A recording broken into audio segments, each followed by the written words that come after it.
സുബ്ഹാനല്ലാഹ്. ആ നൂൽക്കെട്ടുമായി പറവ കൊണ്ടുവന്ന ഹോളിന്റെ ഭാഗത്തേക്ക് ഇടുകയാണ്. ഞങ്ങളാ നൂൽക്കെട്ടെടുത്ത് ആ നൂൽക്കെട്ട് ഞങ്ങൾ എടുത്താക്കി. ആ പ്രശ്നത്തിന്റെ പരിഹാരം എവിടെയാണോ ആ ഭാഗത്തേക്ക് ഞങ്ങളത് മാറ്റിവെച്ചപ്പോൾ وقد جئنا إليك سبحان الله 500 شكرا لله على السلامة والنجاة. ഞങ്ങളെ എന്ത് ചെയ്തെന്നറിയോ? ആ പറവ ഞങ്ങളിങ്ങനെ ദുആയിരന്നപ്പോൾ ഒരു പറവ വന്നു. ആ പറവയുടെ കയ്യിൽ ചുമന്ന നൂൽക്കെട്ടുണ്ടായിരുന്നു. ആ നൂൽക്കെട്ട് കൊണ്ടുവന്ന് ഞങ്ങൾക്ക് ഇട്ടു തന്നു. ഞങ്ങൾ പ്രയാസപ്പെട്ട് അടയ്ക്കാൻ ശ്രമിച്ച ആ ഹോളിലേക്ക് ഞങ്ങൾ ആ നൂൽക്കെട്ട് വെച്ചപ്പോൾ ഞങ്ങൾ രക്ഷപ്പെട്ടു പോയി.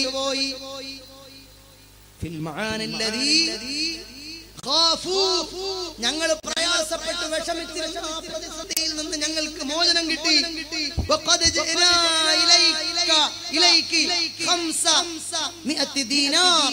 ഞങ്ങൾ പ്രതിഫലമായി 500 ദീനാർ ഞങ്ങൾ കൊണ്ടുവന്നിട്ടുണ്ട്. നിങ്ങളെ നേരിൽ കണ്ട് ഈ വിവരം പറയാനും ഞങ്ങൾ രക്ഷപ്പെട്ട സന്തോഷം കൊണ്ട് നിങ്ങൾക്ക് 500 വെള്ളി നാണയം തരാനുമാണ് ഞങ്ങൾ വന്നത്. സുബ്ഹാനല്ലാഹ്. ഇത് കേട്ടപ്പോൾ നഫീസ ഉമ്മ മാതാവിനെ വിളിപ്പിക്കുകയാണ്. ഉമ്മ, നിങ്ങൾക്ക് നഷ്ടപ്പെട്ടു പോയ നിങ്ങളുടെ വിറ്റാൽ നിങ്ങൾക്ക് എത്രയാണ് കിട്ടുക? ഒരാഴ്ച നിങ്ങൾ ജോലിയെടുത്തിട്ട് സമ്പാദിച്ച് വിൽക്കുന്ന നൂല് നിങ്ങൾ വിൽപ്പന നടത്തുമ്പോൾ നിങ്ങൾക്ക് എത്ര രൂപയാണ് കിട്ടുന്നത്?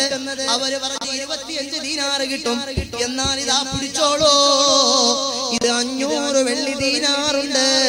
നിങ്ങളുടെ ജീവിതകാലം മുഴുവനും സുഖമായിട്ട് കഴിയാനുള്ള ദീനാറാണ്.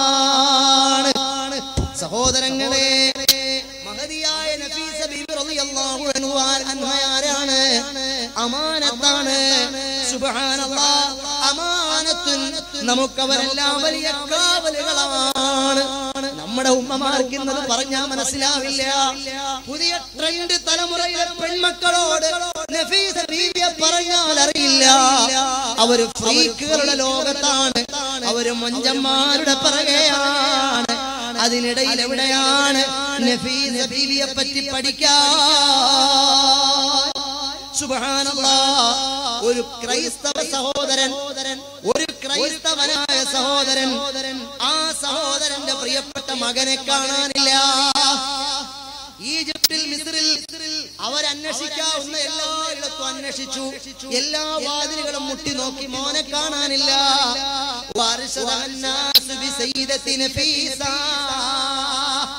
ജനങ്ങൾ പറഞ്ഞു, നിങ്ങൾ നഫീസ ഉമ്മാനോടൊന്ന് പോയി പറയൂ, നിങ്ങളുടെ മോനെ കാണാനില്ലെന്ന്. അങ്ങനെ ക്രൈസ്തവ സഹോദരൻ നേരെ നഫീസ ഉമ്മാന്റെ അടുത്ത് പോയി സങ്കടം പറഞ്ഞു. ഉമ്മ, എന്റെ മോനെ കാണുന്നില്ല ഉമ്മ. നഫീസ ബീബി റളിയല്ലാഹു അൻഹ ദുആയിരുന്നു, പഠിച്ചവനെ ഇവരുടെ കുഞ്ഞുമോനെ തിരിച്ചു കൊടുക്കണേ അല്ലാഹ്, ഇവരുടെ മകനെ തിരിച്ചു കൊടുക്കണേ അല്ലാഹ്.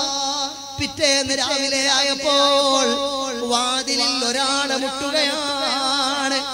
ക്രൈസ്തവയായ സഹോദരി ഡോർ ഓപ്പൺ ആക്കി നോക്കിയപ്പോൾ وخرجت له امه فوجدته واقفا على الباب. ആ ഉമ്മ പുറത്തേക്ക് ഇറങ്ങി നോക്കിയപ്പോൾ തന്റെ കാണാതായ മകനതാ തന്റെ വാതിലിന്റെ മുന്നിൽ വന്ന് നിന്ന് മുട്ടുകയാണ്. ആ ഉമ്മ ഒത്തിരി കരഞ്ഞു. മോനോട് ചോദിച്ചു, മോനെ നിന്റെ കാര്യങ്ങൾ എങ്ങനെയാണ്? ഞങ്ങൾ നിന്നെ എവിടെയൊക്കെ അന്വേഷിച്ചു, ഇനി ഒരു സ്ഥലവും അന്വേഷിക്കാൻ ബാക്കിയില്ല. നീ എങ്ങനെയാണെന്ന് രാവിലെ ഇവിടെ എത്തിപ്പെട്ടത്? ഇത് പറഞ്ഞപ്പോൾ ആ മകൻ പറയുകയാണ്, ഇന്നലെ രാത്രി സമയത്തതാ ഞാനിങ്ങനെ കിടക്കുമ്പോൾ ഞാൻ ജയിലിലായിരുന്നു ഉമ്മ. എന്നെ ആളുകൾ അന്യായമായി ചെയ്യാത്തൊരു കുറ്റത്തിന്റെ പേരിൽ തടങ്കലിൽ പാർപ്പിച്ചിരുന്നു. ഇന്നലെ പാതിരാത്രിയായപ്പോൾ ഒരശരീരി കേൾക്കുകയാണ്.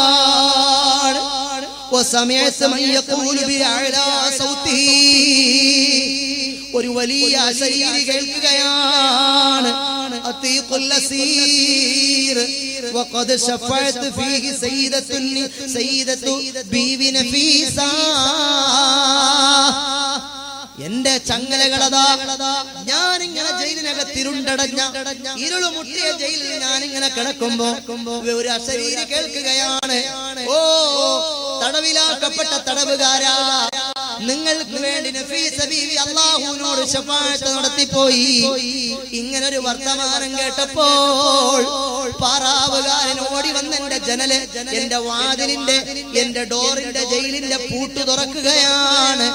എന്റെ കയ്യിൽ കിടന്ന ചങ്ങലകൾ ഒരു സ്വപ്നത്തിൽ എന്ന പോലെ ഞാൻ വിചാരിച്ചു സ്വപ്നമാണെന്ന് ഞാൻ വിശ്വസിച്ചിട്ടില്ല. എത്രയോ നാളുകളായി ഞാൻ പ്രയാസത്തിലായിരുന്നു, വിഷമത്തിലായിരുന്നു.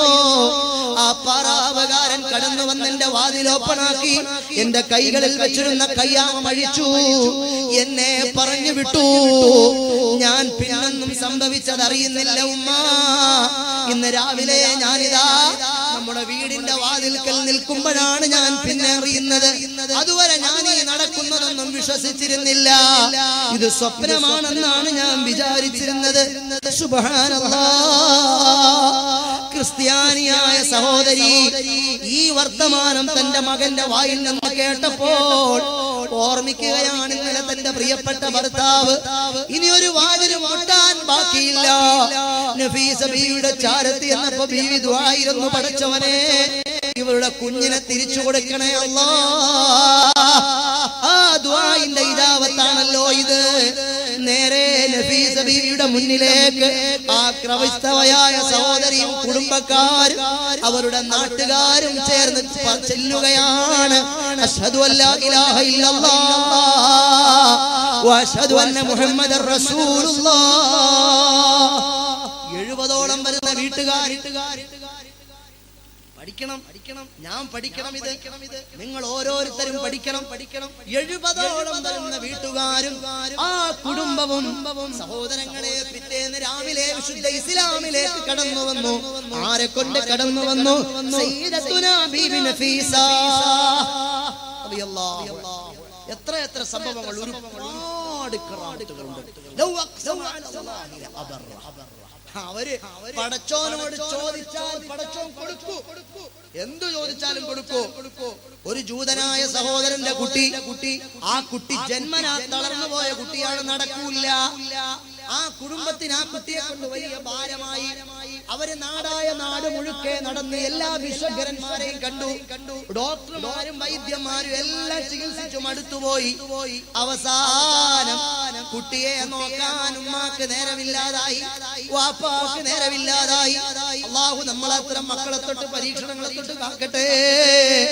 ഞാൻ ഒരുപാട് ആളുകളെ കണ്ടിട്ടുണ്ട് മക്കൾക്ക് നടക്കാൻ.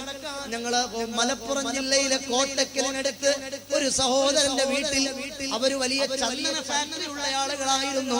പഴയ കാലത്ത് വലിയ മുതലാളിമാരാണ്, ഇപ്പോഴും മുതലാളിമാരാണ്. ഞാൻ ആ വീട്ടിൽ ചെന്നപ്പോൾ അവിടെ ഉണ്ട് 2 കുട്ടികള്.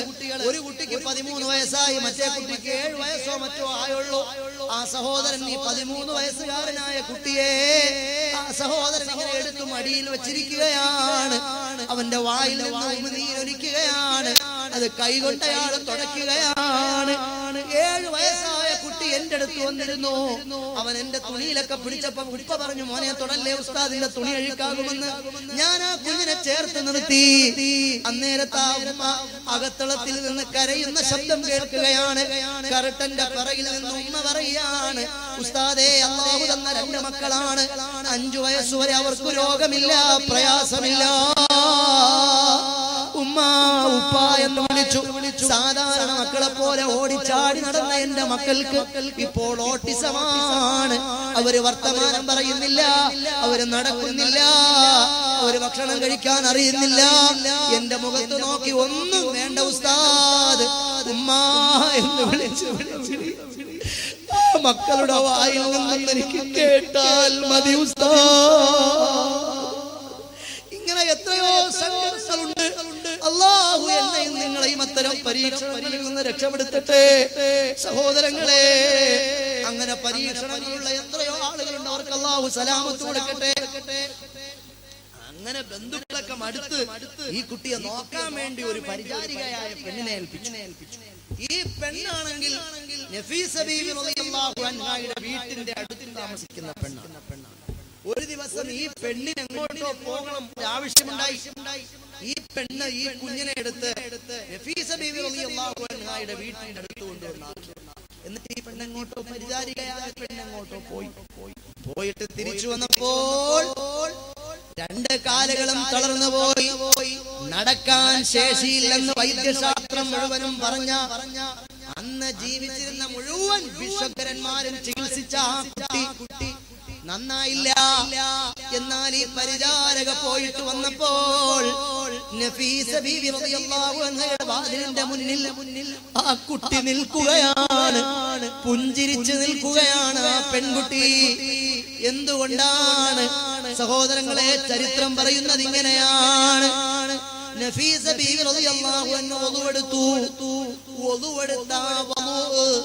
വളുവിന്റെ വെള്ളം ഒലിച്ചു വന്ന് ഈ കുഞ്ഞ് എഴഞ്ഞെഴഞ്ഞ് വന്ന കുഞ്ഞിന്റെ കാലിൽ സ്പർശിച്ചപ്പോൾ ആ കുഞ്ഞിന്റെ തളർച്ച അങ്ങ് മാറിപ്പോയി. അതല്ല, മറ്റൊരു രീതിയിൽ പറയുന്നുണ്ട്, നഫീസ ബീവി വളുവെടുത്തതിന്റെ ബാക്കി വെള്ളം അവിടെ വെച്ചിരുന്നപ്പോൾ എഴഞ്ഞു വന്ന കുട്ടി ആ വെള്ളം എടുത്ത് കുടിച്ചുവെന്നും അങ്ങനെയാണ് തളർച്ച മാറിയതെന്നും. ഏതായിരുന്നാലും ബിബറകത്തി വളുഇ നഫീസ, നഫീസ ഉമ്മാനെ കൊണ്ട് തളർന്നു പോയ രണ്ട് കാലുകളും ജന്മനാ തളർന്നു പോയി, കുടുംബം പോലും അവഗണിക്കപ്പെട്ടു പോയ പെൺകുട്ടിക്ക് നഫീസ ബീവിയുടെ വളുവെടുത്ത വെള്ളത്തിന്റെ ബറക്കത്ത് കൊണ്ട് അല്ലാഹു തളർച്ച ശിഫയാക്കി പോയി. സഹോദരങ്ങളെ, ഇതെന്തൊരു ബറക്കത്താണ് എന്റെ പെങ്ങന്മാരെ. എനിക്ക് പ്രസംഗിക്കാനുള്ളതാണോ? നവവി ഇമാം റളിയല്ലാഹു അൻഹു അവിടുന്ന് ഒതു കൊടുക്കുന്ന വെള്ളത്തിന്റെ ബാക്കിയെടുക്കാൻ ഇഴജന്തുക്കൾ വരുമായിരുന്നു. ഇഴജന്തുക്കൾ അങ്ങനെ മഹാന്മാരായ ആളുകളുടെ സഹാബത്ത് റസൂലുള്ളാഹി സ്വല്ലല്ലാഹു അലൈഹി വസല്ലം തങ്ങൾ ഒതു കൊടുത്താൽ ആ വെള്ളം നിലത്തു വീഴുമായിരുന്നില്ല. സഹാബത്ത് അത് പിടിച്ചുപയോഗിക്കുമായിരുന്നു. ചില സഹാബത്തിന് അത് കിട്ടാതെ വരുമ്പോ തുടച്ച ആളുകളുടെ പുറത്തുനിന്ന് തുടച്ചെടുത്ത് സഹാബത്ത് തുടക്കുമായിരുന്നു. ഇതാണ് ഇസ്ലാം. ഇതൊക്കെ പറയുമ്പോ ലോകം തിരിയാത്ത ഇസ്ലാം എന്ന് പറഞ്ഞ ആളുകൾ തള്ളിക്കളയും.